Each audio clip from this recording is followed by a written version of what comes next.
I think it's 6 o'clock sharp, so we want to get started tonight. Hello and welcome. My name is Holly Deachman. I'm the President and CEO of the Batavia Chamber of Commerce. Welcome to our candidate forum. The event is sponsored by the Chamber's Legislative Affairs Committee and will be moderated this evening by Committee Chairman Joe Cosner of American Family Insurance. Joining us this evening representing the Legislative Affairs Committee, and they probably greeted you on your way in, are Lulu Blacksmith of Waubonsie Community College, Jack Zaruba of BBC Construction, Mike Rosado of Stearns Lending, and William Ryman of FlexPack Packaging Products. Please give them a round of applause for organizing this forum for you this evening.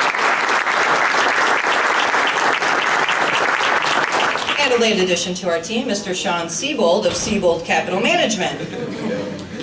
I'll click. And I would like to thank the candidates for joining us this evening, and I would like to point out to all of you in the audience this evening that all 8 of these candidates responded quickly and enthusiastically to our call to participate in this forum this evening. I'd like to thank BATV for recording the forum this evening. They plan to have it on their program schedule for this weekend and available for you to watch online as well. So check out their program schedule at mybatv.com and share the video around the community so everybody can be a part of this with us this evening. The Batavia Chamber of Commerce is a nonprofit membership organization that has 3 main focuses: advocacy, as we are participating in this evening, relationship development, and education. We have an online business directory, and we also have copies of it at the window in the back, a job board, and a community calendar. So please make us at the Batavia Chamber of Commerce your resource for everything Batavia. You can find out more information at bataviachamber.org. So, without any further ado, and the time is ticking, I'd like to welcome Legislative Affairs Chairman and your moderator for this evening, Mr. Joe Cosner.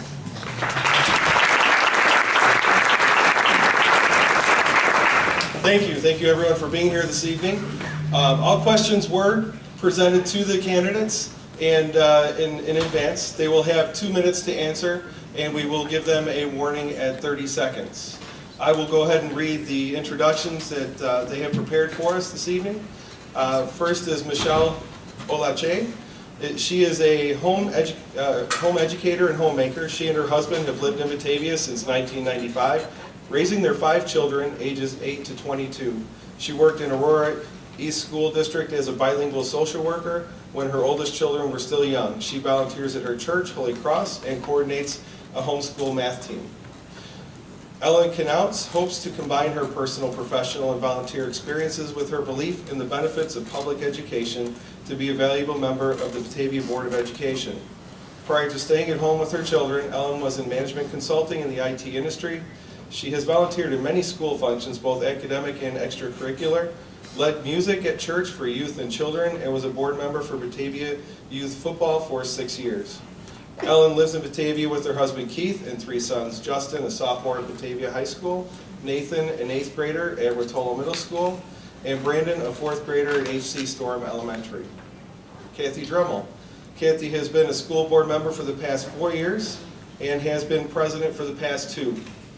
She has an undergraduate degree in business and an MBA, plus 10 years of management experience in the private sector.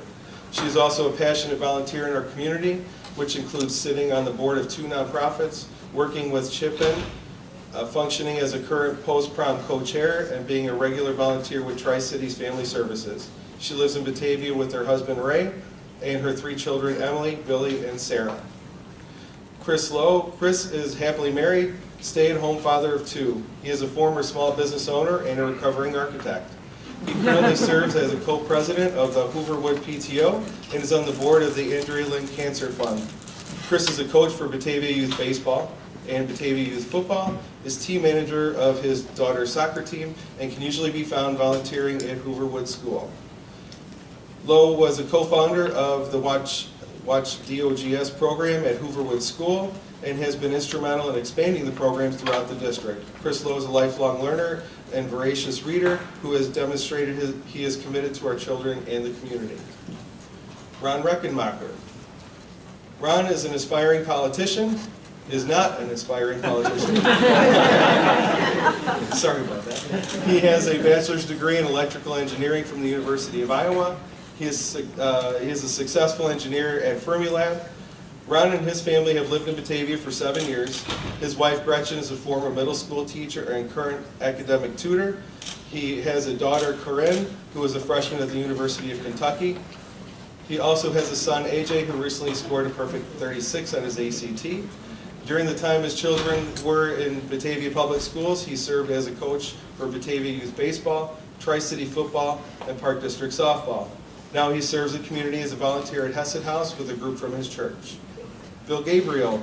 Bill is a quantitative analyst and team lead at SunGard Brokerage in Geneva.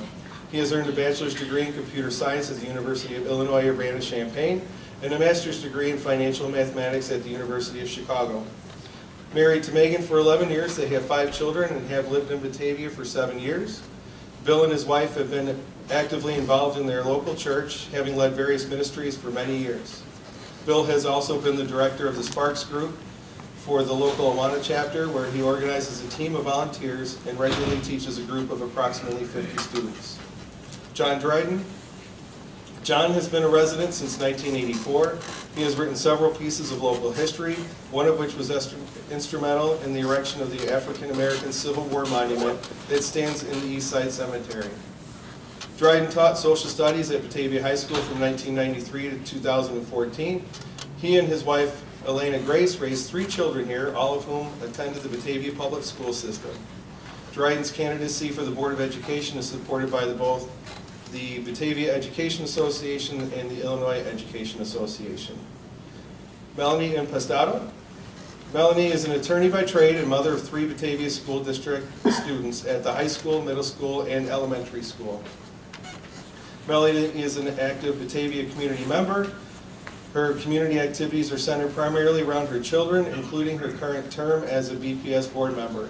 She is an active Grace McLean PTO member, Batavia Booster Club member, a BHS cheer and track parent, Holy Cross Catholic Church member, and religious education catechist, Batavia Youth Baseball team parent volunteer, and travel team tournament coordinator and fundraising chair. Melanie has her FD from Chicago Kent College of Law, Illinois Institute of Technology, and a BA in Political Science and History from Illinois State University. Welcome our candidates.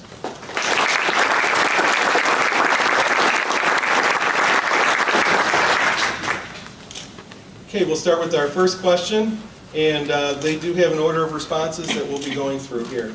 In an era of more limited financial resources, how will you enlist support for bond issues or public school spending from conservative voters or taxpayers who have no children in the public schools? How can the school board prove itself accountable to those citizens? And first off is Ms. Ola J. Oh, I'm sorry, yeah, Drummond, sorry. Okay. Well, first and foremost, I don't see any bond issues coming, so I take that issue right off the table. In terms of the school board proving itself accountable, I think the really important thing is that we need to keep talking about how we really focus on the long-term financial health of the district. And we've done that in a number of ways. For the first thing, our bonds are going to be paid off. Use the microphone. Oh, is that better? Is it on? I don't think it's on. I can't. Hello? There we go. See, thanks, Techie. Can you hear me now? Yes. All right, let's try that again. First and foremost, I'd like to take the idea of any bond issues right off the table. I do not imagine that happening, and the current board has not supported any discussion at any point of any long-term bond issues. So in terms of the board proving itself and being accountable to all the citizens, I think the important aspect of that is that we keep communicating the positive focus of the long-term health, financial health of the district. So we're one of the only school districts around that you will find that has a decreasing bond load. All of our bonds will be paid off in 10 years. We have tied our employment contracts, which is 80% of our budget, to CPI.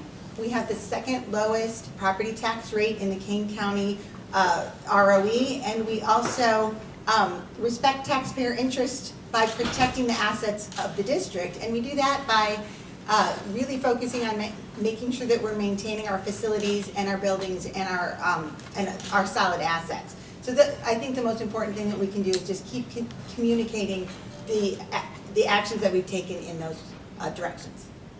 Thank you. Mr. Reichenbacher? Thank you.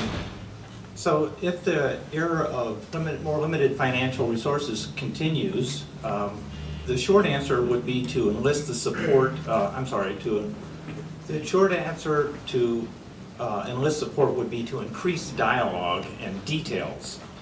The dialogue component needs to be real back and forth dialogue with point-counterpoint dialogue with ample time for all the points to be brought to light and documented. This may take months. Bond issues certainly should not be rushed, especially in an era of more limited financial resources. So the longer answer begins with a closer look at that phrase. The extent to which there's more limited financial resources should be fully understood. We have a graph here that shows how the district's tax bill, the average tax bill of the district and its extension have increased greater than cost of living and far greater than the average Batavia household as it dipped down through the recession. So that information should be taken into account when the district decides its levying policy. I understand that it's not all about decreasing taxes, it's about optimal education. We spend a lot on education, but have we seen a corresponding increase in student success? There's a preponderance of research that shows more money does not increase student academic achievement.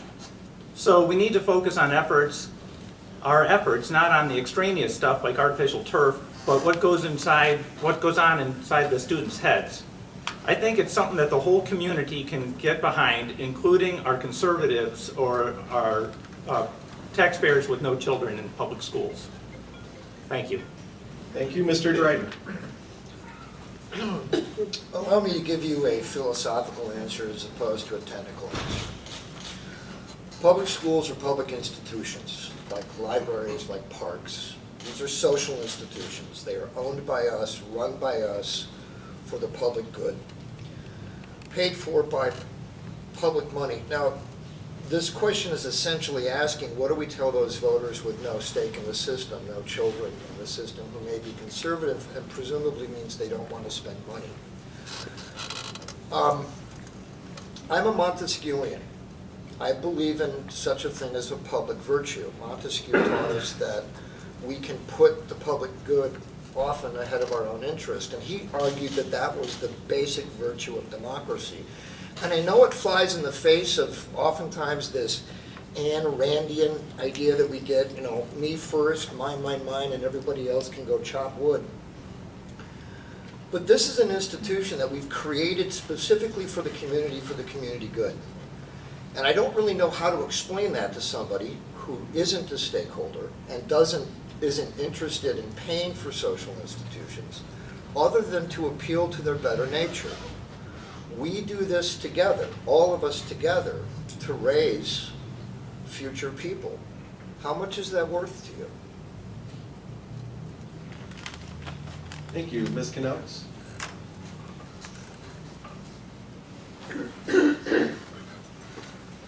When it comes to district spending, I see no distinction in demonstrating fiscal responsibility to taxpayers who are parents and taxpayers who aren't.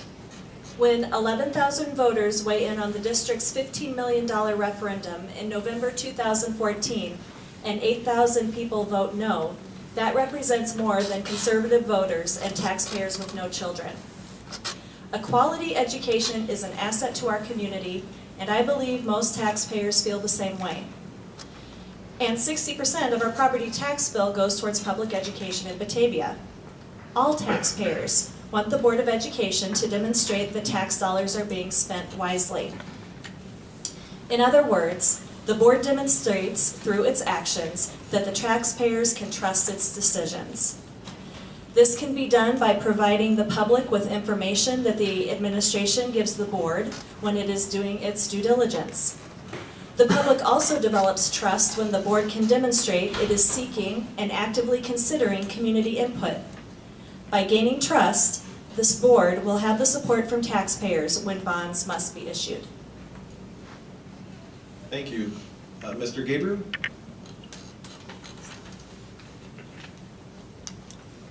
No, it's first.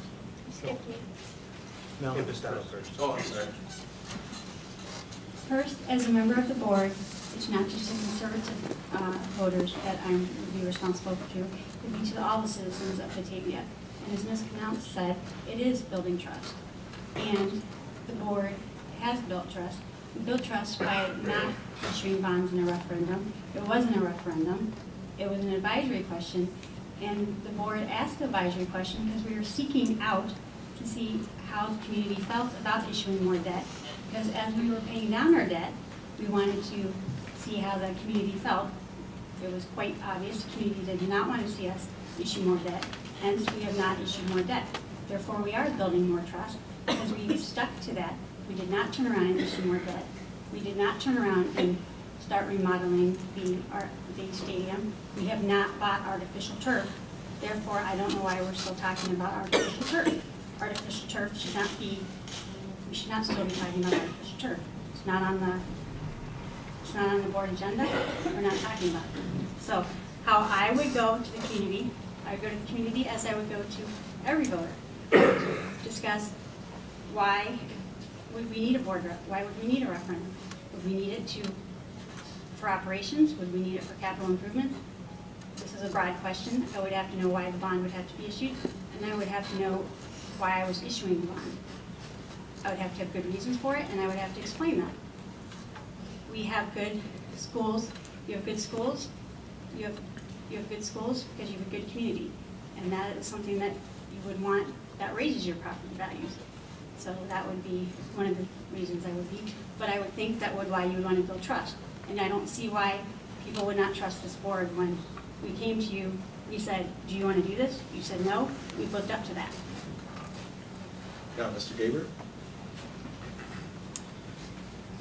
I see the basic question being how do you enlist support from taxpayers for these bond issues, and the question also asks for public school spending. So to me it's going to take some time, and I think the district needs to demonstrate that it can be responsible with the money that it has before it can ask for money that it above and beyond its yearly income. If we demonstrate that we can create reasonable budgets, stick to them, run efficiently, then I believe the community would support bond issues when the time comes and the need arises.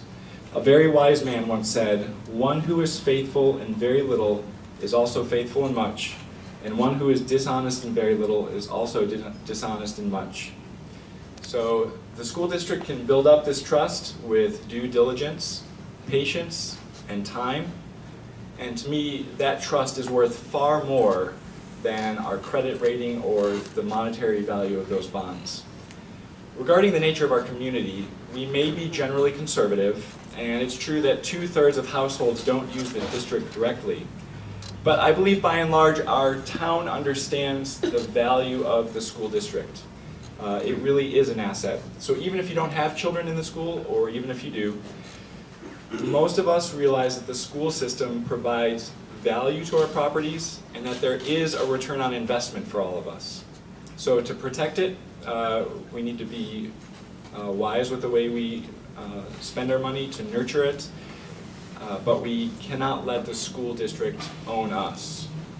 If the school district demonstrates its value to Batavia, then I believe Batavia will support it. Thank you. Ms. Olache?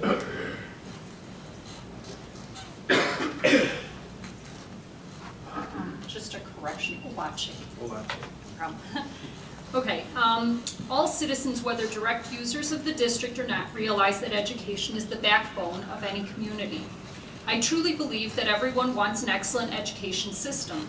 How we accomplish this is a matter of discussion.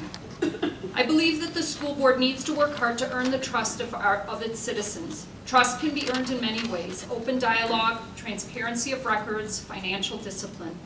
Another way to earn the trust of the community is to bring new initiatives with large associated expenditures to referendum. The athletic field redevelopment plan is just such an example.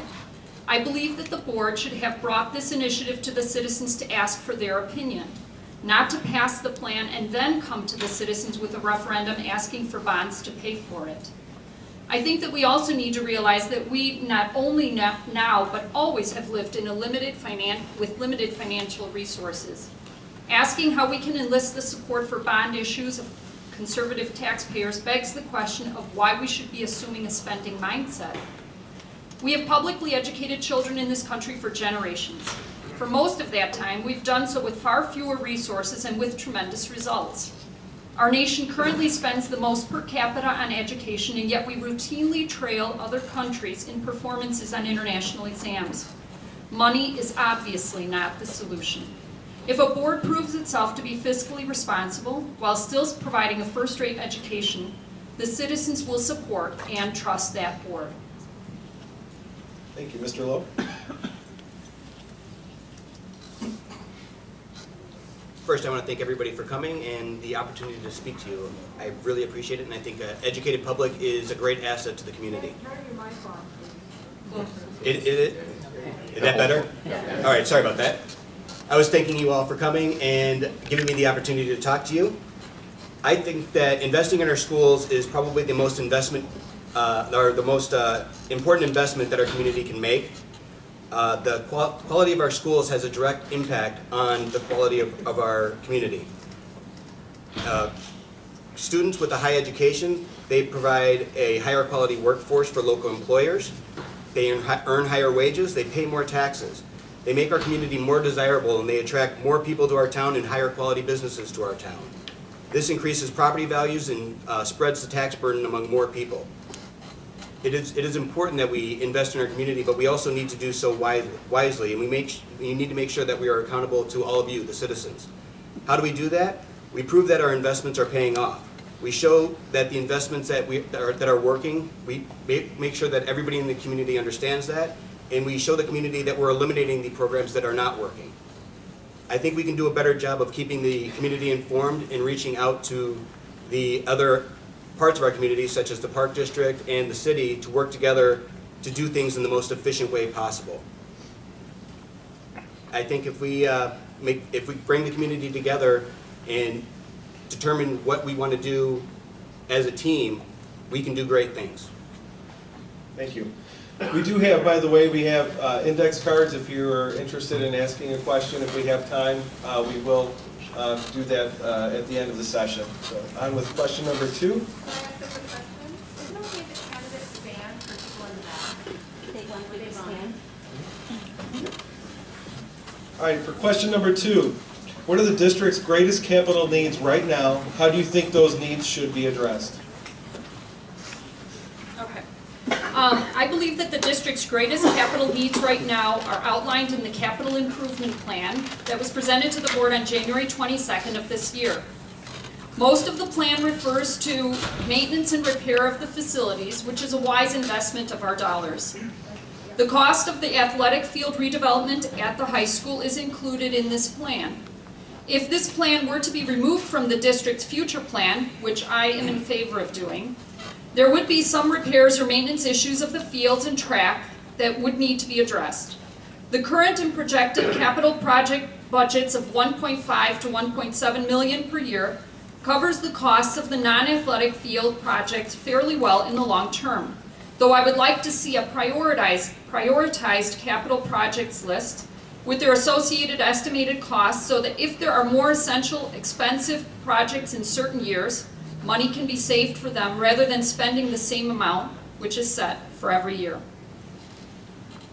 Thank you. This is actually a really great question because we have a really good plan of how we decide which capital projects to work on. We start with our comprehensive capital projects list. That is an exhaustive list of every single capital project that has been identified in the district. After we put together that list, it keeps rolling every single year. As we do projects on it, those projects are removed, and we add new projects as they're identified. To determine which projects that we are going to do, there's actually a rather funneling process. We start with senior management in our Buildings and Grounds Department. They meet, they go over the comprehensive list and start adding prioritizations based on their examinations and their knowledge of our buildings and grounds.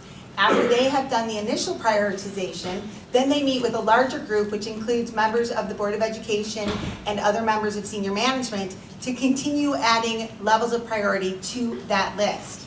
After those levels of priority have been done, and that includes our state health, life, and safety report, which is a requirement of the state, and it is something that is completely focused on exactly what it sounds like, health, life, and safety.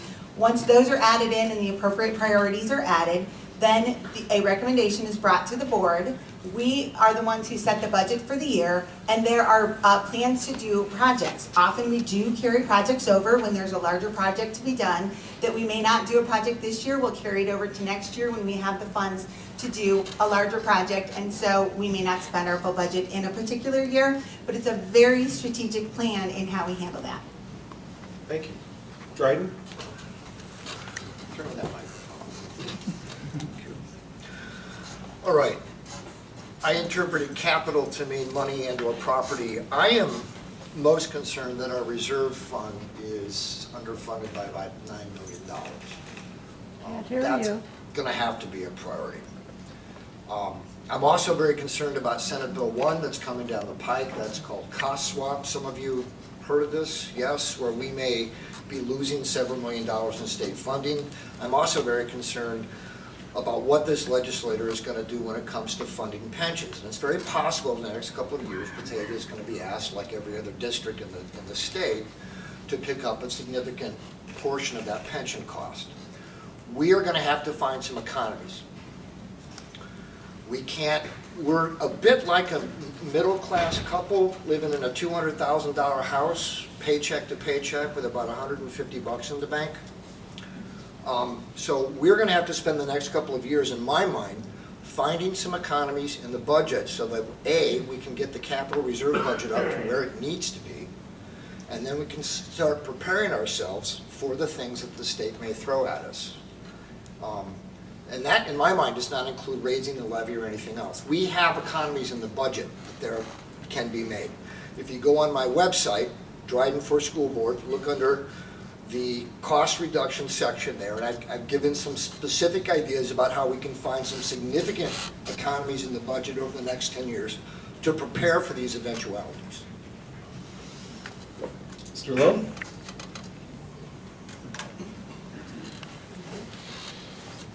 We have buildings in this district that are old.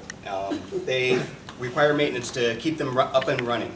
That's the way that buildings work. If we neglect that maintenance, then the buildings have a catastrophic failure or have to be replaced. Replacing them would probably require a referendum and cost all the taxpayers more money.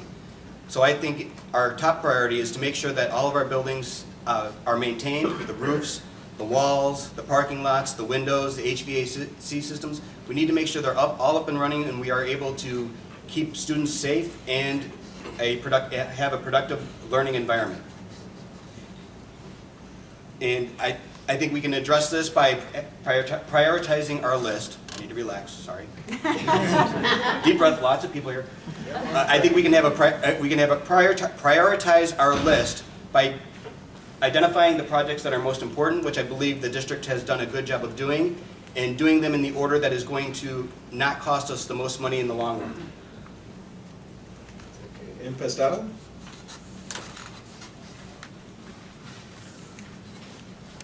Oh, there are a lot of people here. Standing up gives you a whole new perspective.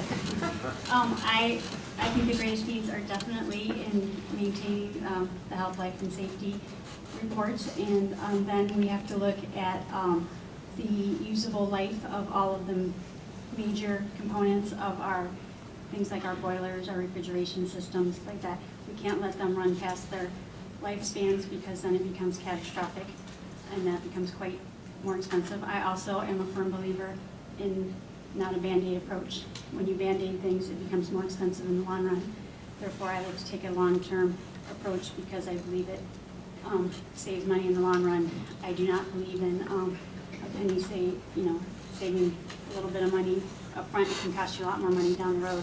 So I take a lot of time researching what is provided to us, expert reports that are provided to us, and making sure that we are following all of the maintenance, scheduled maintenance, making sure we're not skimping on that. And where we had to kind of skip and skimp when money was significantly tight, and we're catching up on that and making sure that we are doing what we can with the budgets that we have for the equipment that we currently have and making sure we get the most out of it right now while it's still usable.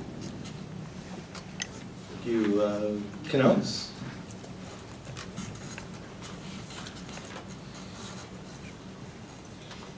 In January of 2015, administration presented the Comprehensive Capital Improvement Plan to the Board of Education. This is a valuable document provided by the administration that can be used to identify capital needs.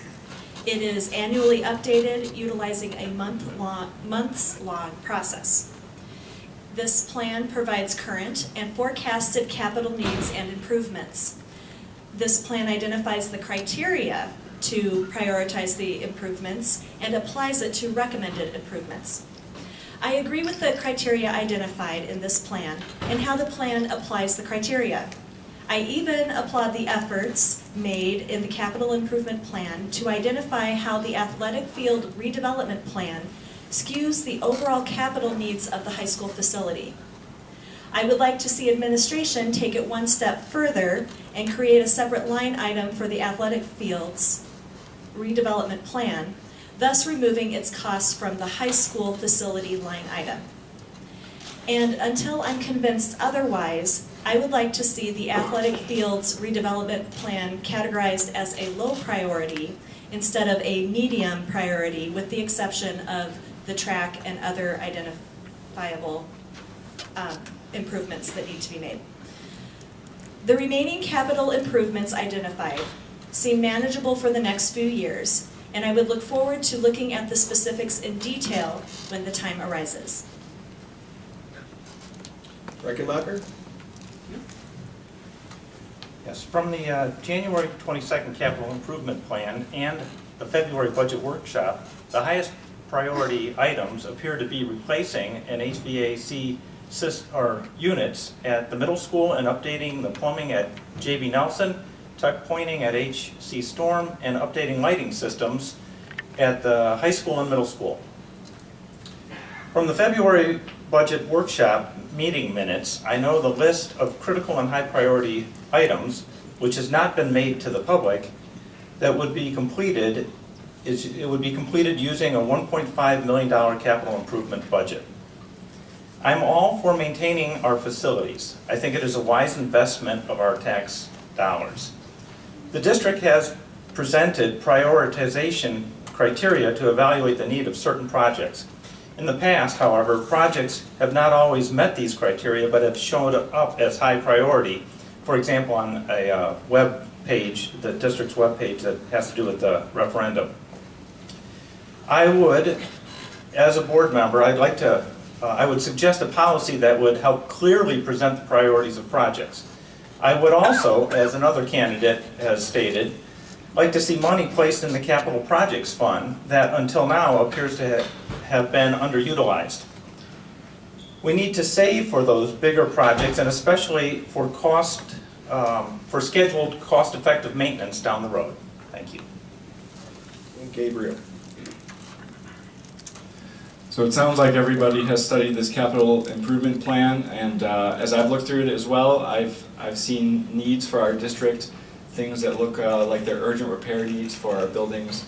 And as we all agree up here, it's very important to keep our infrastructure up and running, because if you don't, in the long run, it can cost you more money. So those are high priority items, and the district has designated all of their capital improvements as high priority, medium, low priority, and for the most part, I feel like they've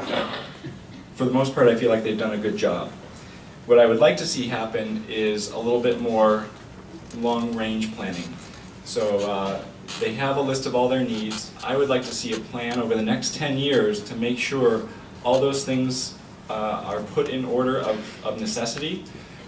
Knowing how much they're going to cost, start saving and putting money in that capital fund so that it's there to draw from savings when the time comes, rather than needing to issue debt for an emergency. As I've looked through it, I do have some questions regarding the necessity of some of the things marked as high priority.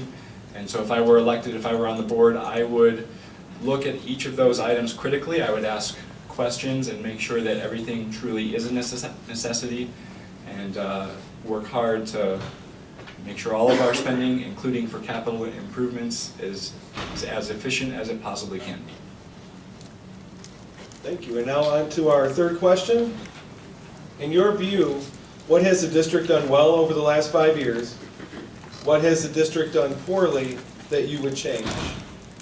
No? May I have your attention, please? There is a gray Honda Odyssey car that is located and blocking the lower level circular driveway. If you are the owner of a gray Honda Odyssey, if you could please move your car. Thank you.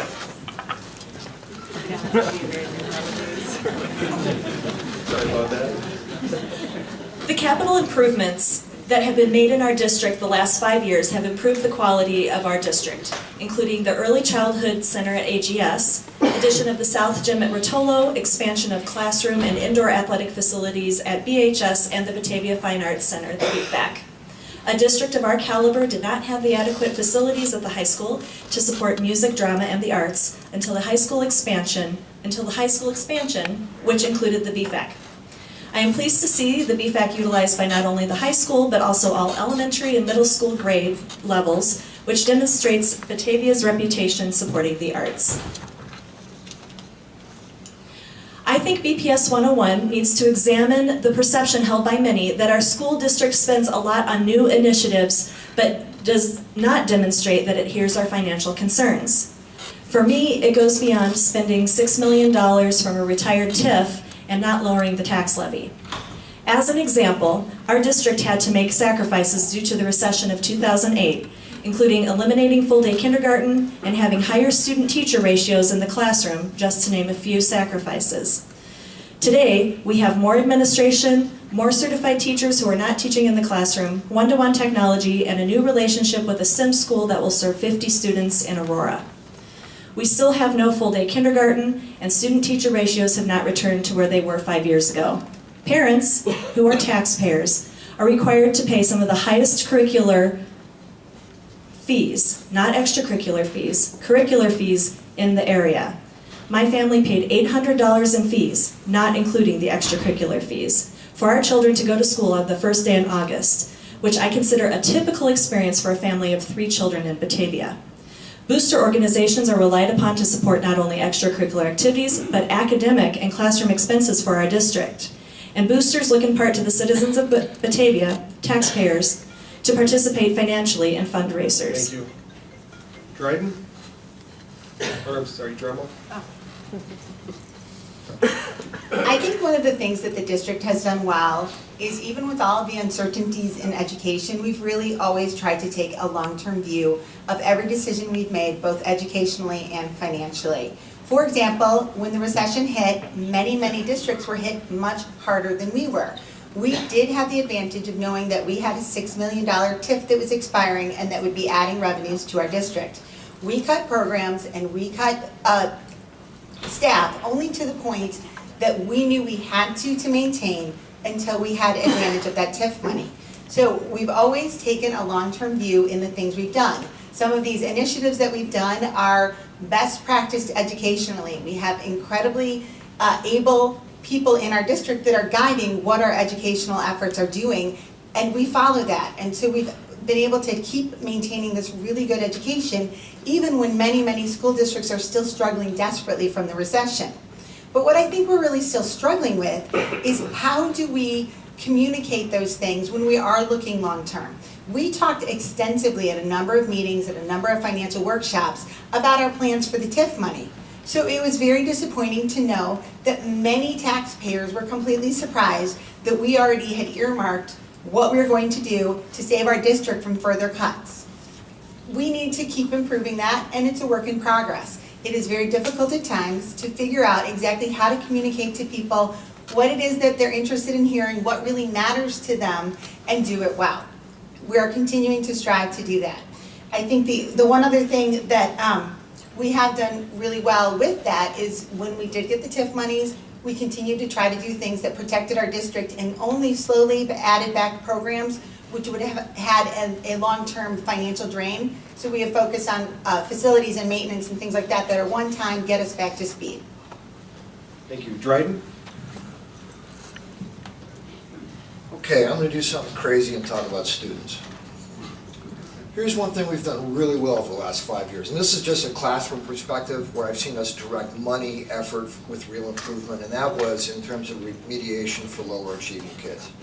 And that may have been driven by No Child Left Behind, it may have been driven by outside forces, but we really have done a remarkable job bringing up a lot of those low achieving kids and putting them in a much better place academically. So kudos to us. We've done a very good job of that. One place we have not done well at all is partnering better with local businesses, partnering better with, and I'm not just talking about retail, but you know, we have industrial plant here as well. We really need to focus more, I think, on vocational programming. Not every kid wants to go to college. Not every kid wants to take out a $100,000 loan and come back in full jeans on Randall Road. We can create other opportunities. We used to have a buildings trade program that was quite good. I would like to really see us expand on that, though. There are business leaders in this community that would love to set up apprenticeships with some of our students. You know, we lack basic skills, tool and die making as an example. So we have an opportunity to really focus on skilled local labor, and I'd like to see us work on that. And that'll take a few years, but we can get there. Impostado? I think one of the things we've done really well is Springfield is infamous for throwing us many, many, many new laws, many, many unfunded mandates. And I think we've done a really nice job in taking those, filtering through them, and executing them, and doing it well. One of those I think would be teacher evaluation law. I think we've done a nice job in working with the union, coming up with a model that works, working with it, and working with our teachers and making sure that our teachers are doing a good job, and when they're not doing a good job, either finding them remediations or showing them the door. So I think that we're doing a good job in that way. I think we're also doing a good job in collaborating and formulating consistency in the classroom with the curriculum so that your student doesn't have, there isn't just one good third grade teacher or one good fourth grade teacher, that when you go into when someone goes into a grade, they're going to have, everybody's going to be reaching the same level. The students are going to be taught, they're going to get the same curriculum, and they're going to get it at the same consistency, and everybody's going to be able to achieve, so that everybody's collaborating, the teachers are collaborating not just within their buildings but throughout the district. So I think we're doing a good job with the PLCs and with the collaboration, and I know that we're still working on this, but we're doing a better job, I would say, with the teachers and giving them their professional learning and their professional coaching so that they can be the best teachers that they can be. Reckenmacher? The district certainly has hit a few home runs. For example, the district takes time to celebrate successes, and they've refinanced debt as appropriate. And overall, they've hired excellent teachers. I would also like to recognize our district's community outreach program that aids families who are financially struggling.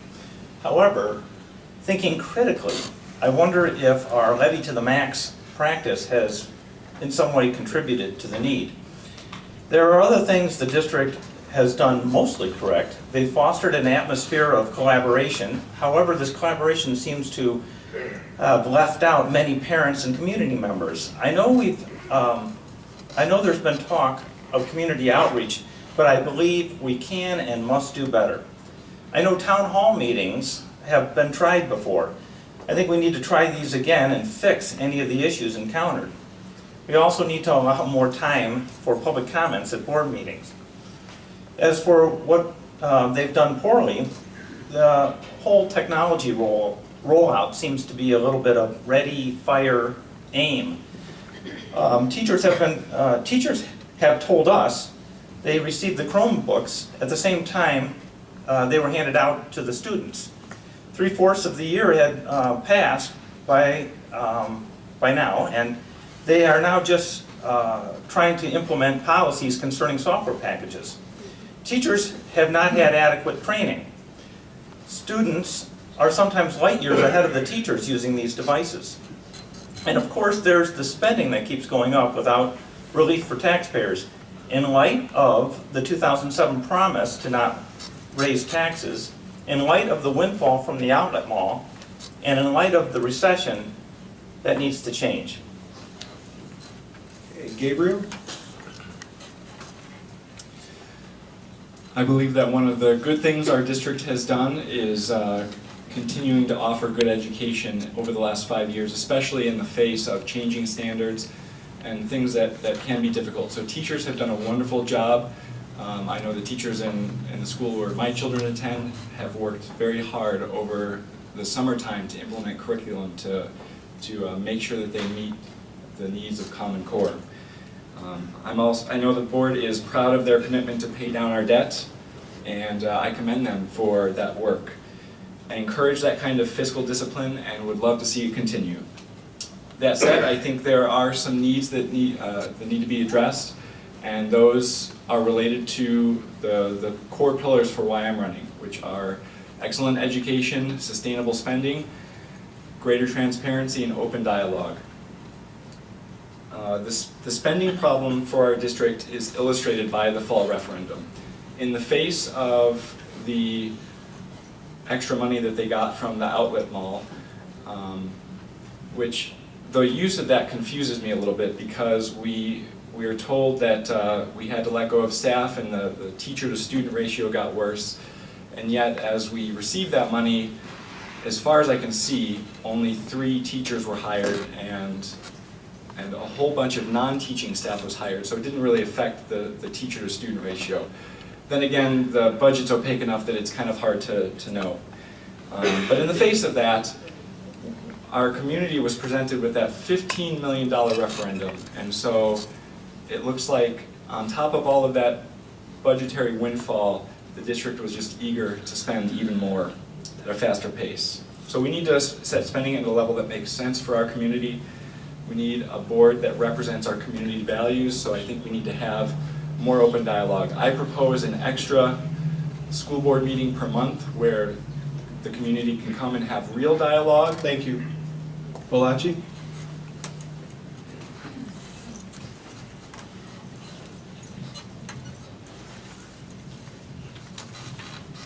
Over the last 5 years, there's been some very laudable achievements in our district, including the good education our teachers provide the children of the district, our district's commitment to pay down its debt from the 2007 referendum with various bond refundings, and the district's commitment to maintain the infrastructure we currently own. Some of the areas I consider in need of improvement are dialogue. I believe that the district has not encouraged open dialogue with the people. The public is allowed to make a 3-minute comment at the beginning of the meeting, but there's no dialogue, no conversing back and forth. I would like to see discussions between the public and the board so that the board can truly make decisions that represent the people. Information. For example, the recent vote to join the STEM partnership. This decision was made without full knowledge of financial cost, entry criteria, or possible exit strategy if we want to leave the partnership. I would request more information before voting on matters. Another area in need of improvement is community involvement. The athletics field redevelopment plan, for example, was widely supported by the boosters, but there wasn't much input sought from outside the school district, or from outside the schools. I would have voted to put the entire plan, not just the funding, to referendum. I know that the incumbents say that this plan is no longer valid, but until they vote to revoke it, it is still on the books. Finally, I believe that the district has been spending money much too hastily. Why are we looking to spend nearly $15 million on athletic fields at the high school when budget projections presented in February show possible deficits of over $1 million by 2018? And this, of course, is all without knowing what will be thrown at us from the state. Care must be taken to spend money wisely with budgetary constraints. Thank you, Lo. The disadvantage of going last is you probably have heard a lot of what I'm going to say. I think the district has done a good job of managing our debt. They've refinanced and they've saved us a lot of money. They have the plan in place that we're actually on a path that will pay off our debt. That's a good thing. We have the BFAC, which was very controversial when it was built, but it's almost utilized 100%. And it's used by not only our community and our students, it's used by people outside our community. So it's bringing people in and helping out local businesses. They've lowered utility costs by finding waste in our buildings and lowered our need for electric and natural gas. They've come up with innovative solutions such as a student entrepreneur program or the STEM program, which is very controversial right now, but they've actually found a STEM program that is already in place rather than trying to build one from scratch that we don't know if it would actually be successful. So we'll find out whether or not those will pay off, but I think the idea was in the right vein. What can they do better? I think they can do a better job of reaching out to the community, the library, the park district, the city, local businesses, and I think that I am suited for that because I helped start the Watchdog program. For those of you guys that don't know, the Watchdog program is a program that goes out and it finds fathers and other positive male role models that come into the school, they spend the day there, they help out the students, and it costs the district nothing. So I think that I'm in a position that I can find other solutions like that where we can work with the community. I think we need to go to local businesses and taxpayers and find common goals, such as Mr. Dryden said, with apprenticeship programs, or what are the needs of local businesses? What kind of students do they want? I think we need to make sure that we are creating the students not just for the universities, but for the jobs that are in our community. So that's how I think that they can improve things, and I think we can do better. The question that I would ask for you is how can we reach the rest of the community, the silent majority that doesn't show up at these meetings, so that we can communicate to them what we are doing or what they want us to do. I think that's the key.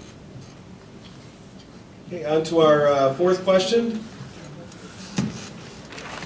What are the factors on which you will base your decisions as a school board member?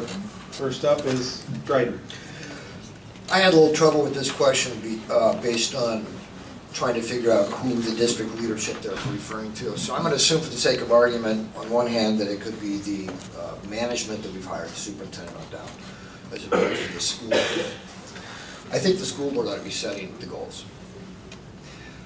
Edmund Burke once said there are lies, damn lies, in statistics. And oftentimes what I see in the communication back and forth between the board, the administration, et cetera, is all based on data, all based on statistics. My metric is simply this. I want to know if it helps students learn better. I want to know exactly how it's playing out in the classroom. And I want to know how we're enhancing learning with any given goal, with any given program. The only way to really do that is to get down and talk to the teachers and the students. Allow me to give you an example, and this may cost me 500 votes. I know that we have a lot of great data that says, wow, we've added all these terrific AP classes, and AP class enrollment is up, and that's really great, and all the data is terrific, but I don't know anybody's really stopped and asked, for example, is it appropriate to put a freshman in high school in a college level class? And we're going to have to wait a few semesters and figure out whether we've done a service or a disservice there. So the metric for me always has to be, how are the students dealing with this? Are we enhancing education? Are the students better off? That's the metric.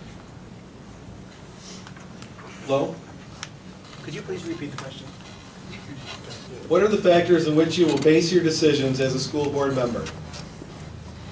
Okay, first, I am a data and I'm an input guy. I want to do as much research as possible to know what it is exactly that I'm dealing with. And then I'll ask myself several questions.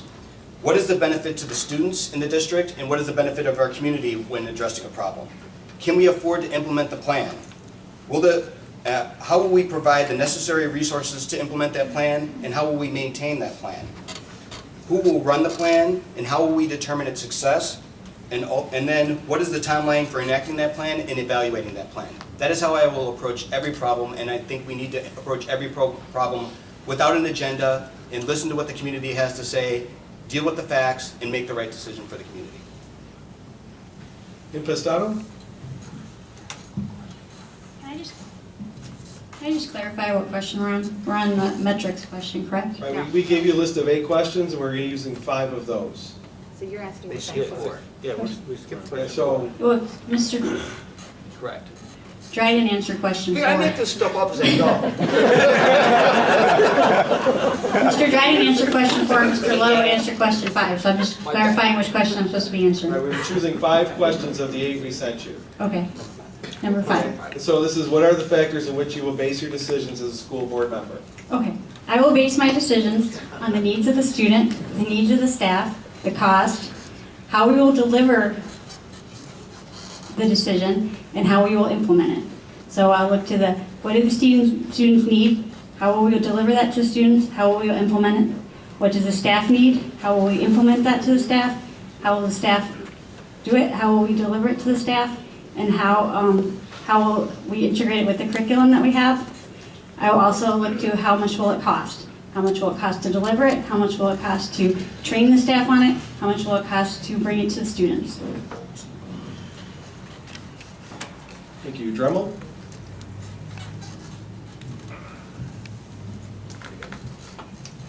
Hi, when I'm making a decision as a member of the school board, the first thing that I always want to know in regards to any educational programming is what is best practice. We're a little unusual compared to city council. Everyone in this room can tell us whether or not we want brick walkways or whether we want an arch with a sign on River Street.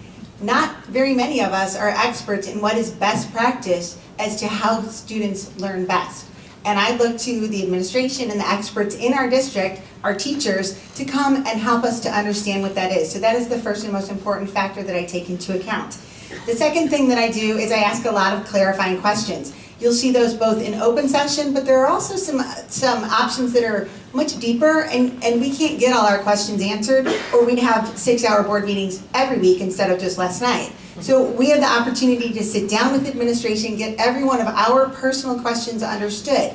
Some of us are stronger in certain areas than others. We have an opportunity to educate ourselves, and that's the next thing that I do. I do a lot of my own personal research. I read a lot of educational materials. I read a lot of books to make sure that I understand the context of the information that I'm being told. I also rely on our open meetings, the lively discussion. Anyone who's been to a school board meeting is very aware we rarely all agree, and it's a really dynamic process, and so that's really important. I also avail myself to all of the people that I interact with in our community. I won't even give you the list of all of the volunteer activities that I do and all of the people that I have reached out to personally, but it includes business people, educators, parents, retirees. It runs the gamut so that I am fully informed as I can be to make any decision that is before me. Knautz is next, but one more thing here. If you have an index card and you have a question that you'd like to have asked, please hold it up and someone will come get that. When making decisions as a school board member, first I would work to understand the process in which administration developed its recommendation. I would do that by asking questions such as, what is the problem we're trying to solve? What other solutions were considered before arriving to this recommendation? How were stakeholders involved in the process? And how were best practices utilized? If I felt that the process was thorough enough for developing the recommendation, then I would ask other questions, such as, what are the costs for implementing the recommendation, including financial, human resource, and other soft costs? How were these costs determined? And what is the measurable value to implementing the recommendation? What could be the negative consequences to implementing the recommendation? In my decision-making process, I would utilize community input in order to develop additional questions to ask in order to be as informed as I possibly can be when casting a vote. Gabriel?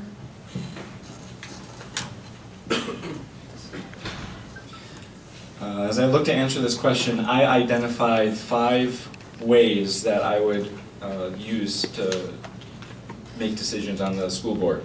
Those 5 things are asking hard questions, doing research, dialogue or debate, using common sense, and consensus. And so I think asking hard questions is really important. Make sure that the information that's being provided is accurate and complete. I love to mull things over, and so I enjoy research. I like to tackle hard problems and work through solutions. There's a wealth of resources in our district and in the world now. I think it's important to have a debate. None of us have a corner on knowledge or wisdom. There are 7 board members. There's a whole town here, and I want to constructively talk through issues so that I can be sharpened and have the opportunity to sharpen others as well. I think it's important to use common sense. Education has advanced over the years, but fundamentally we're still doing the same thing we were doing 100 years ago, teaching children, and so there's a lot of common sense involved. And I think we can cast aside the things that are too complex. And then finally, we need to come to consensus. The whole point of doing all of this is to make a decision and choose a direction for the district. So my hope is that through this interactive and deliberate process, we're able to work together toward common ground and work as a board as we need to set the direction for the board and for the district as best we can. Olachi?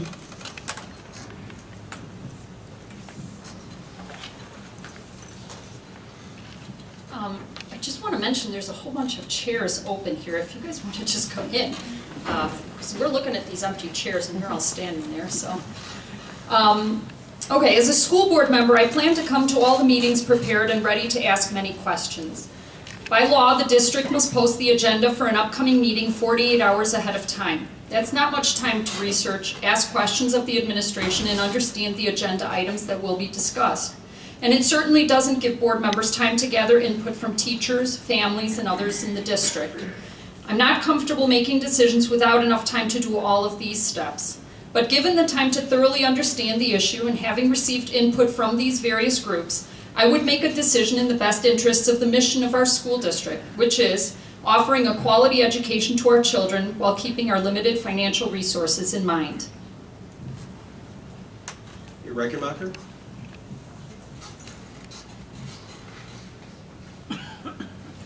When the administration presents data to the school board, the information should be vetted to the community via a transparent website and open board meetings. There are untold number of experts in the community who may have an opinion on a question that has been overlooked. At Fermilab, I have to listen to young undergrads who work side by side with me. It sometimes happens that those young eyes see something we experts don't.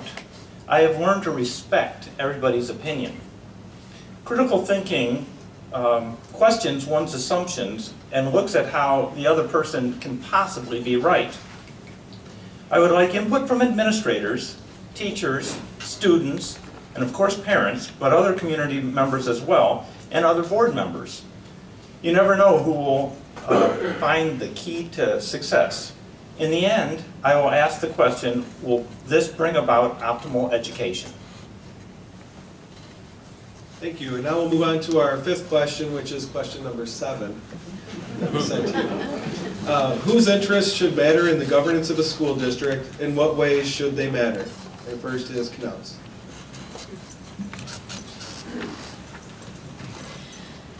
My campaign platform focuses on quality education through fiscal responsibility with community input. BPS101 has a job to do, which is to deliver a quality education to its students. We all have an interest in making sure that job is done well. Parents, teachers, administration, staff, and taxpayers. And if there were unlimited resources, we could fulfill our mission 100%. But that is not the case.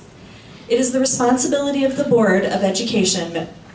It is the responsibility of a Board of Education member to seek and consider input from as many interests as possible in order to make informed decisions. Because different perspectives are valuable. Parents want their child to achieve their greatest potential. Teachers and staff have made it their calling to spend many hours each day, 5 days a week, with our children. Other staff outside the classroom supports the district in delivering a quality education. Administration manages resources and executes the board vision to deliver a quality education. Taxpayers see the value of a quality education to the community and are cognizant of the dangers to the community if taxes are too high. Some people represent interests that are unreasonable, but that shouldn't deter us from seeking feedback. Costano?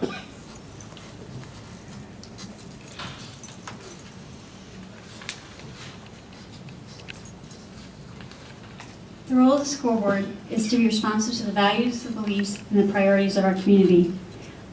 Our obligation is to govern effectively, and fundamentally, the duty of our board is to clarify the purpose, and that purpose is to educate our students. Therefore, first and foremost, our duty is to be there for the students. Then it's our duty to be there for the staff and for the community and all the stakeholders in the community. Before, it's our obligation to withhold up our oath, and that is for the taxpayer. But first and foremost, our duty is there to be there for the students, to provide the students with the quality education that will provide them to go into the world and be productive citizens. Low.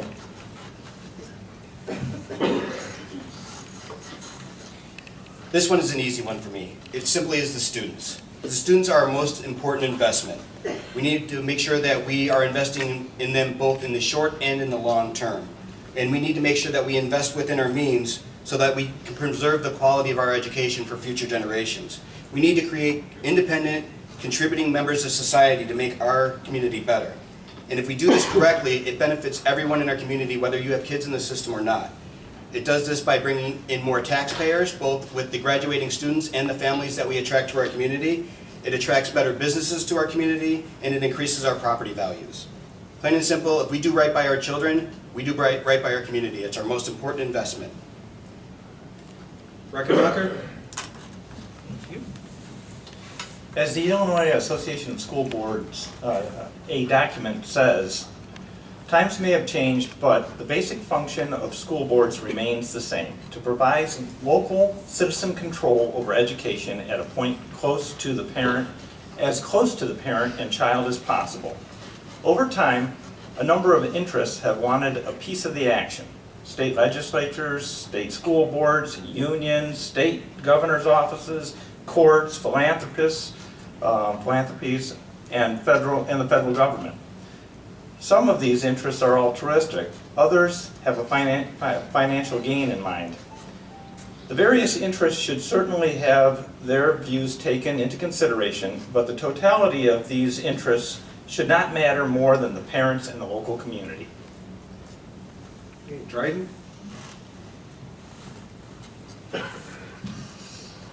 was going to say students, but that sounds so banal right now. Didn't Mark Twain have something really derogatory to say about school boards? Probably.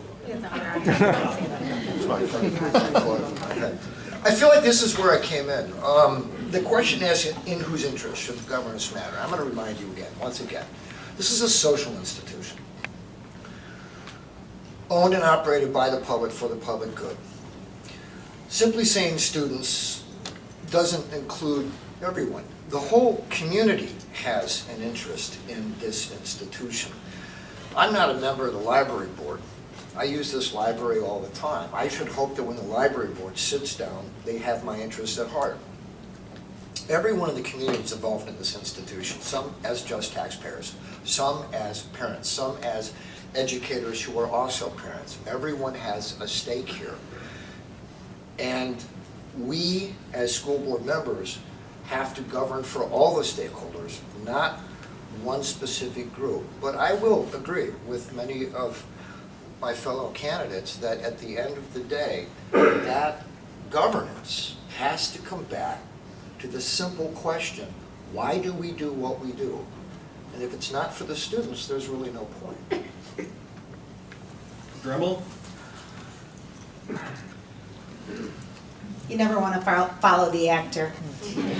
Students, parents, and community members that don't have kids in our schools, all of their interests matter. But I would argue that if we focus on our students and on what's good for our kids, we end up serving everybody's needs. I believe that in Batavia, the schools are the heart of our community. And I believe that our strong schools help protect our property values, and they invite people to our community. I also strongly believe in the moral imperative of public education. Public education has been credited with reducing poverty, promoting gender equality, providing self-empowerment, supporting personal dignity, and encouraging personal and financial growth. Those are heavy, heavy aims that we are trying to provide for our children. And I really believe that when we do that, we create a better society that is good for every single one of our stakeholders. Gabriel? Yeah, I thought this question was interesting because there are actually several groups represented in the district. You've got administrators who manage the district, you've got teachers and support professionals who are employed by the district and represented by their unions. You've got students whom the district serves as its mission with their parents as their advocates. And then finally, you've got the school board who oversees the district and represents the community that the school district serves. And what's fascinating to me is that all of these groups might have competing interests. Their interests might be in tension, and yet we all serve the common goal of education. And so I think that for all of those groups that I listed, everybody's interest is important. None of these groups should be marginalized or ostracized, but rather will flourish as a school system if we're able to all fulfill our roles, if we're able to work harmoniously together, and if we kind of fulfill our responsibilities, I think that we will have just a dynamic school system. Malachi?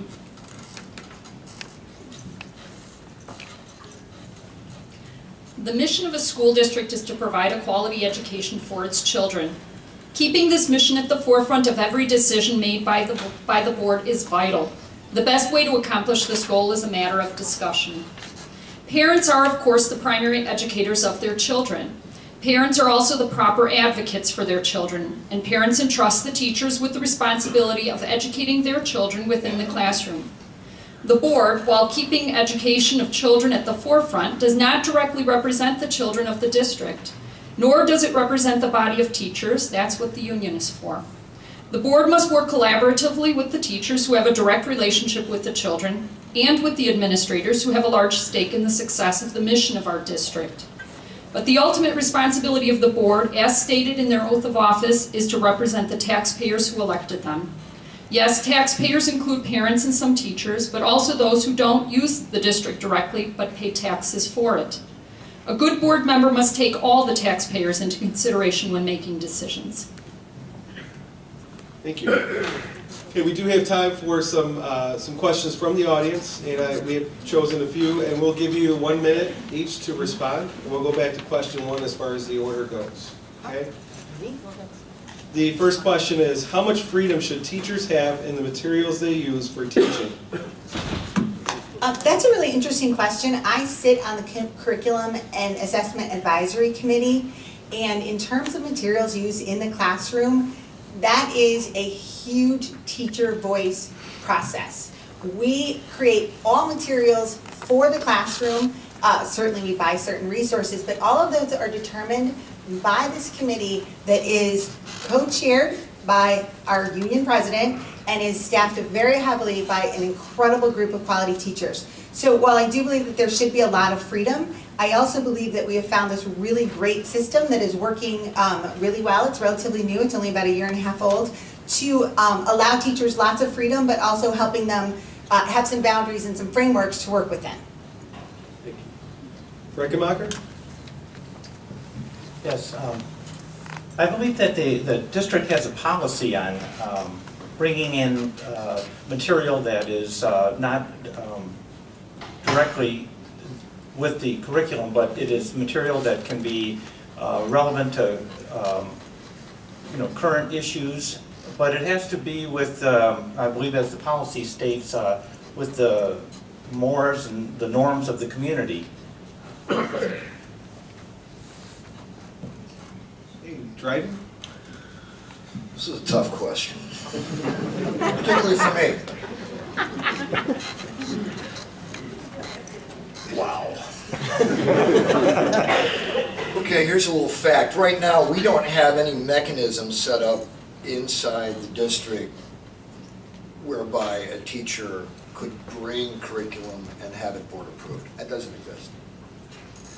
We also have very smart teachers. I read between 100 and 150 pages every day in my subject. I taught social studies. Current events, part of it, yes. Economics, all kinds of things happen. You would hope that we are hiring teachers who are professionals in their content, who can constantly find innovative, provocative, critical information and things to bring to their students. We don't have a mechanism for that. And I'll be frank with you, I stopped teaching at the point when I was told that I had just taught a lesson that had not been approved by the board and had been reprimanded for that. So we need to change on that. And it doesn't help when the chief administrator for curriculum instruction says things like content doesn't matter. Thank you. I don't Can agree. I knew that was going to be hard. Can I have fun? First time you went over that. Well, let's see what I can get into in 1 minute.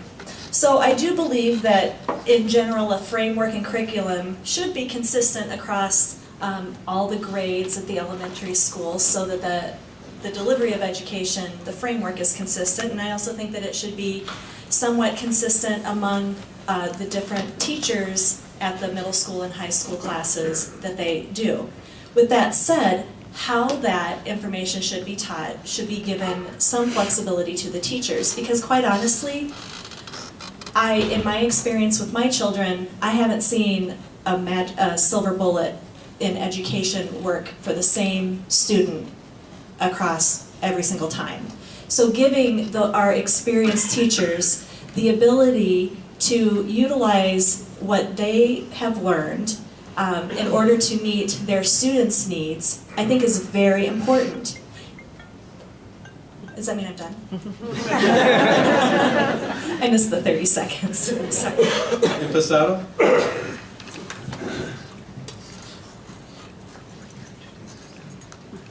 I believe there is some freedom. I'm going to disagree somewhat with Mr. Dryden because the teachers are given the opportunity to go to their team coordinators and provide the materials that they wish to teach. It just has to be provided to the team coordinators ahead of time, and it has to be provided in a balanced way. And all materials, the team coordinator has the right to provide other materials, so it's provided in a balanced way and in coordination with the board policy. So teachers are given freedom, but it does have to be provided in a balanced way and in coordination with the policy. But they are given freedom, and there are opportunities through the CAC committees to provide ideas and formulations for curriculum. Hey, Gabriel? Yeah, I think this is a tough question as well. I think it's obviously important for teachers to have a direction set for them. Clearly, if you're a math teacher and you're teaching social studies, you're not doing something right. So you've got to have that highway, that path set for you. And I think the district's policies and procedures probably help guide that. And then within that, we should offer the teachers as much latitude as possible, with the caveat that there's accountability. So a teacher should not be able to teach whatever they desire unless it's been approved by something that's in place. And I'm sure there's some work that needs to be done on policies, but I think we should offer as much freedom as we can for our teachers as long as we stay within the bounds of what's right for our community. Balaji?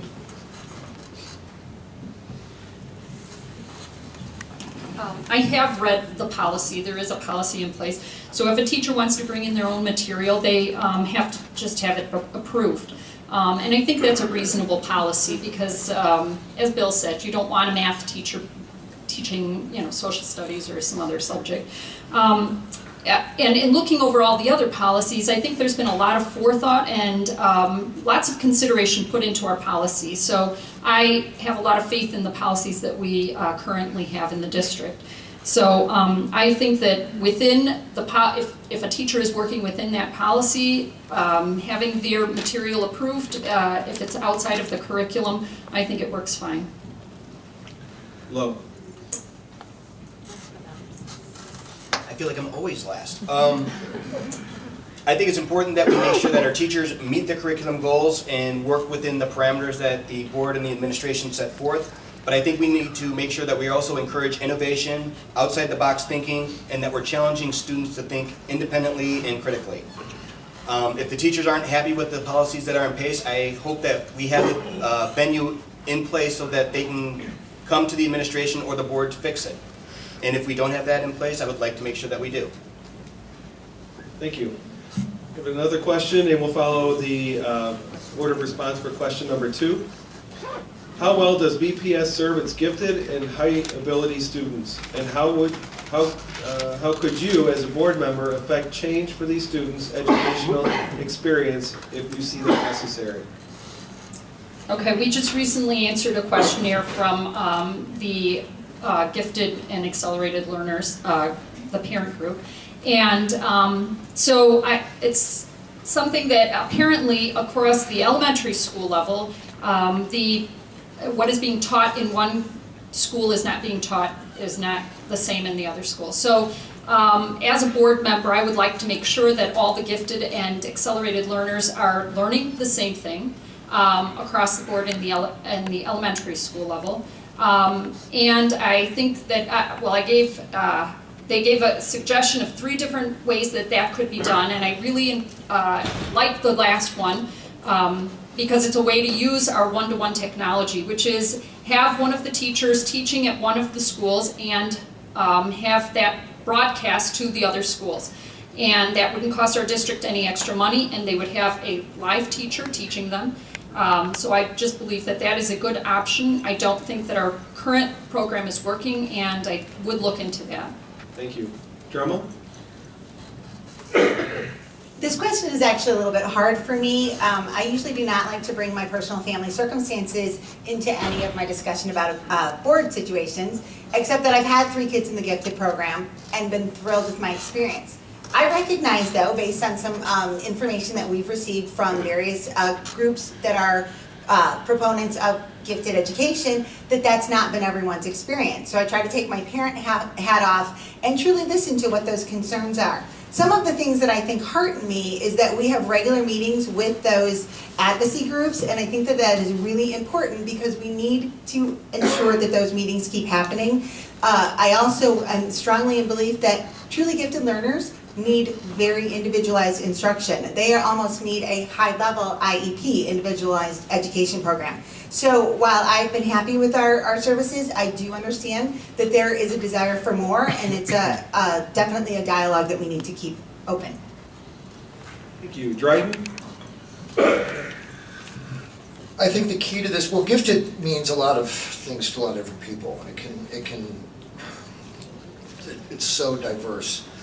The educational key to this over the years has been something we call differentiation, by which teachers in the classroom are attempting to meet the needs of individual learners. And that's a push that we have made here in the district for years, and I assume it will continue.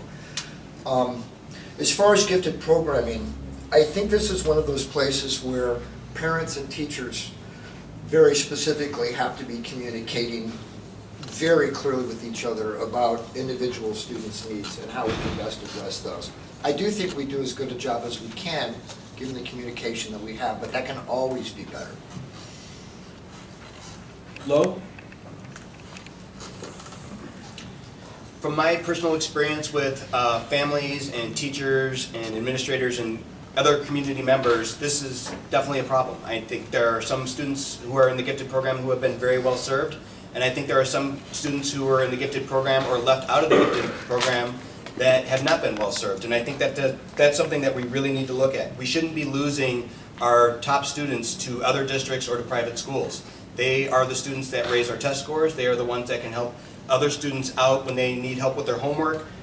There are lots of benefits that we have by keeping our strongest students in our district. And if we are not serving them, we need to find ways that we can do better and keep them in our school and in our district. Thank you. Impastato? I think we need multiple options in our gifted program. We need acceleration as well as enrichment. We not just need faster, but we need increased depth of learning. for instance, we need a differentiation between just our high ability learners and our truly profoundly gifted learners. And we also need to kind of untie just because you're a gifted learner in math, you may not be a gifted learner in language arts and vice versa. I don't think those things should be so tied together. If you're excellent in language arts, you should be able to take those enriched language arts classes, and just because you're not so gifted in math, you shouldn't be held back. Those things need to be untied. We also need multiple options. Gifted students need stimulating curriculum. We're going to lose them, just like we can lose those lower level learners. We don't want to lose those gifted learners. They need to be stimulated. We need to stretch their minds. An important part of my platform is not just class size, but also class composition. Let's stimulate those gifted learners just like we're trying to stimulate those lower learners. Kiddos?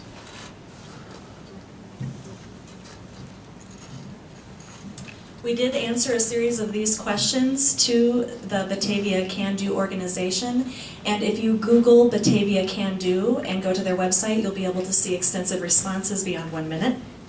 I do believe that if there is a strong curriculum in math and language arts, that high level learners, differentiation and acceleration should be able to be incorporated into a strong curriculum. However, there are certain students who have gifted abilities that cannot thrive with differentiation and acceleration, and there needs to be addressed on a case-by-case basis. I also believe that students should be able to stay in the program and not be retested as long as they are meeting the standards. I also think that there should be a designated member of administration located at RJAC that is responsible for gifted and high ability learners, that reports to the board on an annual basis regarding the progress of this subject. Okay, thank you. Reckenmacher? Yeah, I believe that advocacy groups should be, formally recognized. They should be able to do fundraising. I believe that differentiated instruction, like other candidates have said, is key. Like another candidate has said, I've had experience with the program, and it was a while ago. And my understanding is that the program is there's some aspects of it that have, I guess, atrophied. So I'd like to see those aspects reinforced, and that's it. Hey, Gabriel. From my understanding, I would say that our district is not gifted when it comes to gifted instruction. I think we do an okay job. From what I understand, we're inconsistent at the elementary level, and we don't offer a whole lot at the middle school level. We do have a lot of AP classes in the high school, and that's a good thing. But I think we can do better. I think we can bring consistency. I think we can work on ways to help those gifted learners grow in their depth of topics. And if anyone's interested in talking further about this, I've got some crazy ideas, probably worth debating about. But the board should look into these things and create policies and set a direction for gifted programs. Okay, we've got time for one more. Would you consider a quarterly mailer to every paying household with district updates, or how would you feel about communication? How would you broaden communication to the public?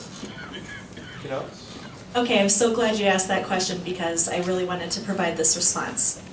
One way to build consensus and support in the community is to be in the community promoting the success and being available for feedback. A couple years back, I filled in for an employee on maternity leave who did communications and graphic design for the village of Glendale Heights. I worked there for a year, and as part of my responsibility, I was advertising the monthly coffee with the mayor and the board. I think they took one coffee off in the summer and one around the holidays. It was technically a meeting, but it was definitely an open meeting since I was advertising it in many ways and well in advance. But there were no minutes because it was simply coffee and conversation with the citizens. I would love to see our district implement a similar model, which I think would be a great way to build community input. Okay, Drummond? I would not necessarily be adverse to a quarterly mailer.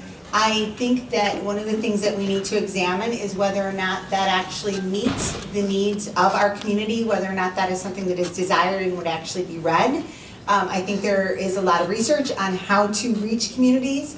We actually have this incredibly good communications director in our district. She is relatively new for the past year in her position, but she has been doing a lot of things to try to help make information easily available, easy to find when you want it, and available when you actually want it. I think that the continuing dialogue really needs to be, what information does our community want and in what ways do they want it? The last survey we took, overwhelmingly, people wanted email. That would be my only concern about a mailer. Dryden? Yes.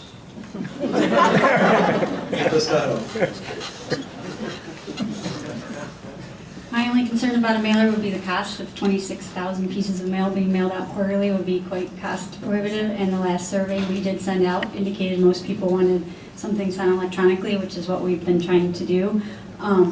However, if there was a desire for mailers, we would be open to that. We do post a column in the Batavia magazine that comes out quarterly, so we do that already.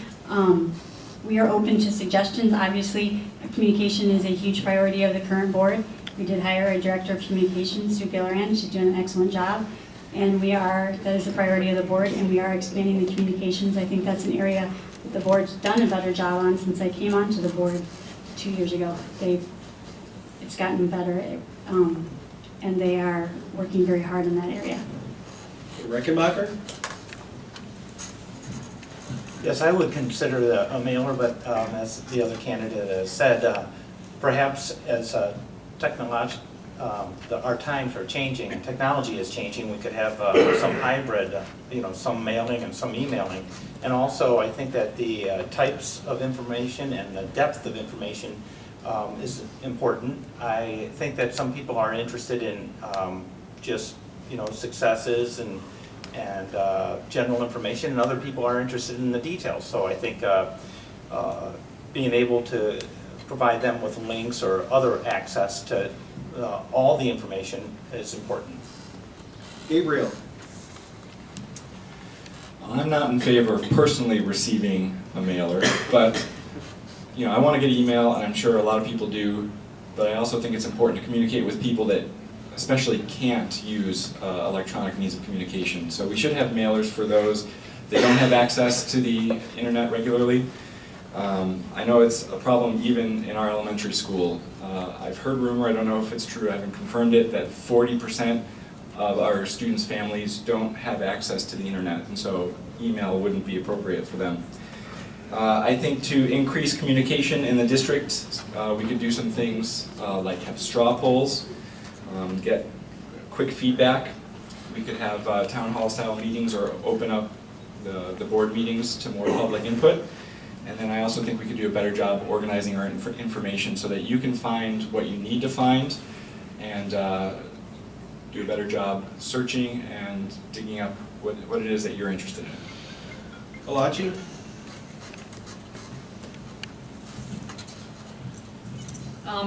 There is a quarterly mailing, as was stated. It's the Neighbors magazine, and the school district does have a section of that. And so I would not be in favor of having a something put out there quarterly by the school district itself, since we already have access to the Neighbors magazine. I would like to see us open up communication more, perhaps have town hall style meetings. And those could be advertised in the Neighbors magazine. And also, I think that it would help a lot for other people to be able to come to these meetings if they were at night. All of our committee meetings currently are at 11 a.m. or noon, and that makes it very inconvenient for the public to come. So I would like to make those, if I were elected, I would suggest that those be evening meetings so that more people in the community could attend. Lowe? First, I would like to point out that the board decided last night that they would be holding all their meetings in the evening next year, so They I have left solved that early, problem. sorry. Sick child at home. I believe I asked this question of all of you earlier, and one of the problems that I see in our community is in the last local election, we had less than 15% voter turnout. And the decision was made between being on the board and not being on the board by 24 votes. We need to find out how we can get more of you involved in our government. You are at the local level, that's where we are spending most of our tax dollars. That's where we need you involved. I think we need to use as many venues as possible. I also think that we need to take advantage of where we gather. We need to have a presence at our local festivals. We need to have a presence at our city hall meetings, at our park district meetings, at our library board meetings. We have the opportunity, at our football games. We need to be at as many places as we can. Should we have a mailer? Perhaps, but I think it should be on request. There are some people who don't prefer to have a mailer, but if you want one, we can send one to you. Perhaps we can have some people go to the homestead. Maybe perhaps we can have people go to the apartment. In just a moment, the candidates will be giving us a 2-minute summary each.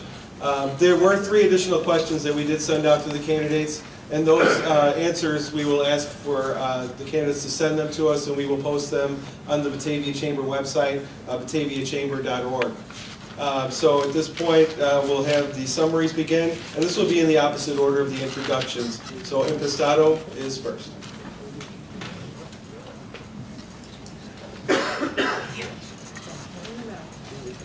I am running for school board because I value education as a fundamental and essential need for a successful society, and I demand to be a part of a community that values education and what it takes to establish a strong educational system. I'm an independent voice and an active community member. I will advocate first for our children, continuing to lower class sizes, reestablish full-day kindergarten, and ensure our classrooms have strong, energetic teachers, and keep Batavia a top-performing district. My knowledge and expertise in the business and my involvement as a member of the shared decision-making process in the district qualify me to provide responsive leadership to the school board. I will ensure that student achievement remains our highest priority by working collaboratively with parents, teachers, and staff. I believe in high academic standards and school accountability. I will work hard to ensure that our school district continues to improve academic achievement and that every dollar benefits our children's education. As the BPS mission statement asserts, always learning, always growing, I find that not only can I use my acquired knowledge and expertise to help set policy for the Batavia School District, but I too grow as a board member, as a parent, and as a community member. Therefore, on April 7th, I ask that you exercise your right to vote, make your voice known, and I would appreciate your support and vote as a Batavia school member. Dryden?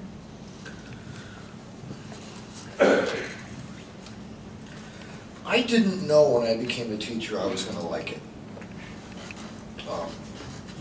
I grew into that job. I've been serving this community in the classroom for 21 years, almost 4,000 kids, and I grew along the way, dramatically, as I think any teacher would.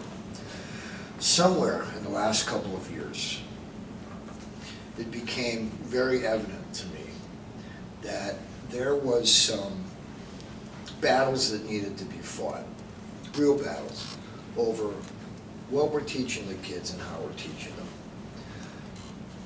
I decided to retire before I was ready so that I could sit on the school board with a voice of an expert in the classroom. I will not pretend to those things I am not expert at. There are many people on the board that are expert in finance and other things. But I do know kids. I do know education. I do know at the end of the day, this is the product that we deliver. So I'm going to ask for your support so that we have at least one voice on the school board who spent time in the classroom in this district, who knows the personalities, who knows the policies, who knows the procedures from the bottom up. You can see how those things play out. Thank you. Gabriel. I want to thank the Chamber of Commerce for hosting this and for everyone to come and hear our platforms, our point of view, so thank you. I am a husband, I am a father, I'm a Christian, I'm a computer programmer, I'm a mathematician, I am a businessman, and I believe that all of these things that I am will work together to serve you well on the Board of Education. I would be honored to have your vote. I will work to represent all of Batavia and make our school district the best it can be. I believe that will happen if we budget and utilize our resources wisely, be open and transparent as we possibly can be, and I believe that if we listen to you, our community, then we will all succeed. I also have a lot of trust in our team. I'm running as a team with Ron Reckenmacher and Michelle Olache. Our team is GROW, and when you go to vote on April 7th, I encourage you to remember our team name. G for Gabriel, R for Reckenmacher, O for Olache, and together, let's strive for a sustainable future. Thank you. Reckenmacher. So yes, much of our community is worried about the growing tax burden. Batavia School District can operate on a lower income. I will work hard to help the district run as efficiently as possible. My desire is to provide an optimal education for our children. I commit to upholding and enhancing the environment of educational excellence in Batavia. In the proper order of things, the school administration is accountable to the board, and the board is accountable to the people who elect them. I will exercise the authority of the board to evaluate the administration and ensure they fulfill the board's vision and the will of the Batavia citizens. I will also ensure transparency and documentation and deliberation so that the people can hold us accountable. The School Board of Education is a public body and serves as representatives of the community. I want to listen to people and consider many points of view while leading the district. For more information, visit our website at growbatavia.com and vote GROW. Tuesday, April 7th. I'm Ron Reckenmacher, and thanks for coming tonight. Flo? First, I want to thank all of you guys for coming out. I greatly appreciate it. I think the enthusiasm of everybody coming and showing your support shows volume, speaks volumes for our community. I also want to thank the Chamber of Commerce and the library for hosting. My platform is that I want to rebuild trust in this community. I think that we do a lot of great things in our individual groups, whether it's the school board or the city or the park district, but I also think that we do some things poorly and that we can fix it. But the only way that we can fix it is if everybody gets involved and everybody gives their input. If we work together, we can do great things. I think BFAC is an excellent example of how, even though we don't all agree that we wanted that it should go up, once we decided to do it and once we did it, it's a great facility that serves the entire community. We should look for more things like that. I have the time, the desire, and the motivation to serve our community. I have a proven track record of being both innovative and a consensus builder, both in starting the Watchdog program and spreading it throughout the district, and being serving as PTO president, acting as a coach in the community. I try to be as involved as I can. I probably spend 20 hours a week in the school, in the classroom, helping out teachers, helping out the administrators, making our school a better place, and I want to do that on a district level. If you want to find out more about me, you can find me on Facebook. You can reach me via email at chris.lowe@votelow.net, or you can check out my website at votelow.net.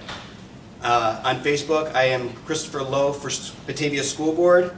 So if that's the type of person that you want to serve the community, to reach out to you, build a consensus, and do things that will enhance the community, I encourage you to aim high and vote low. Dremel? In my 4 years as a board member, I have a proven track record of making student-centered decisions while also respecting our taxpayers and protecting the assets of our district. I'm very proud that Batavia has the second lowest tax rate of all the schools in our Regional Office of Education. I'm proud that we've tied salary increases to the cost of living. I'm also proud that our bonds will be paid off in 10 years. And the final thing I take pride in is that we are finally maintaining our facilities after a number of years of neglect during the recession. And during all of this, we've continued to provide a great education. But while we're providing that great education, Batavia is struggling under an avalanche of unfunded mandates from the state. We've added new state standards, core curriculum standards, a new teacher evaluation system, and the implementation of the PARCC test. And all of those things have caused a certain level of stress and anxiety in our community. We also have the threat of Senate Bill 1 reducing state funding to districts like Batavia, and we have uncertainties about pension reform. My experience as the only experienced board member sitting at this table who was elected at the last election gives me a unique ability to balance all of those issues when I am making my decisions.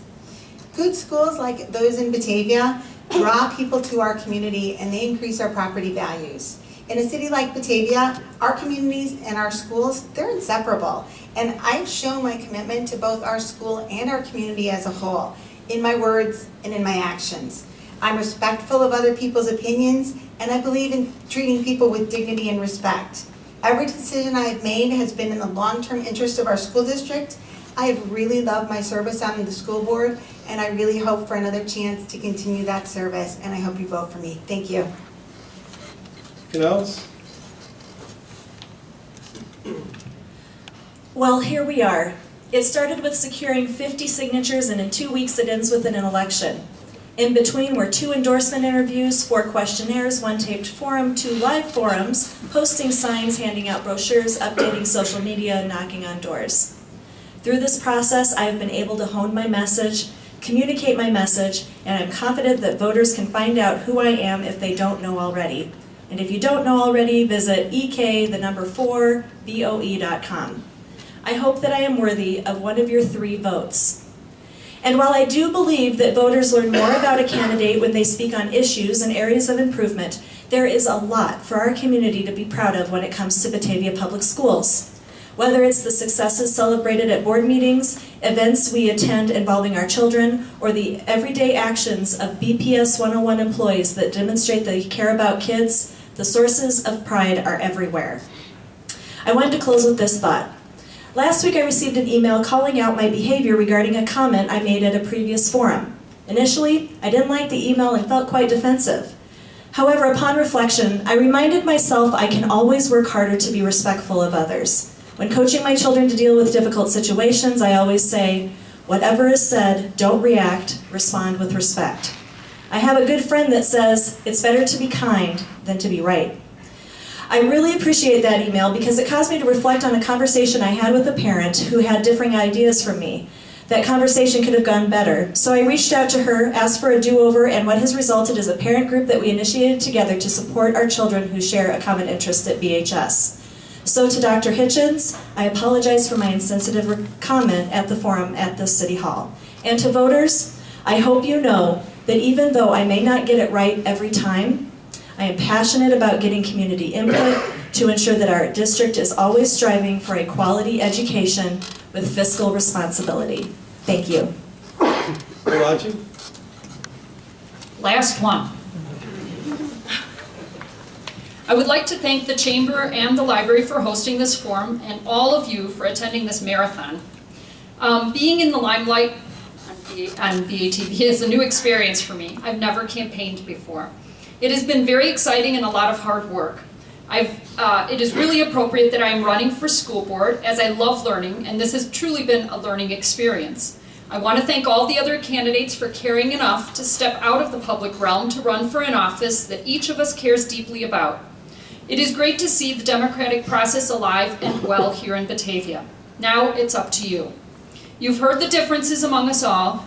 By being here tonight, you've become informed. If you're still undecided, please visit our website, growbatavia.org, or come to meet with the GROW team on Mondays at McDonald's from 6:30 to 8 a.m. or Wednesdays and Fridays at Panera at the same time. Please remember that the oath of office for a school board member states that he or she swears to respect taxpayer interests and guard the district's assets. If elected, I will do my best. So please come out and vote for GROW, Gabriel, Reckenmacher, and Olache on April 7th, to grow education, not taxation. Thank you. Well, I would like to thank my timekeeper today, Lulu Blacksmith from Waubonsee Community College. She did a great job. I would also like to thank the community for coming out today. This is obviously a community that cares, and I speak on behalf of the Batavia Chamber and our Legislative Affairs Committee when I say that. I'd also like to thank all the candidates. 8 candidates for 3 positions it shows a lot of passion and heart for what you believe in. So at this time we are concluding our event, and thank you all for coming.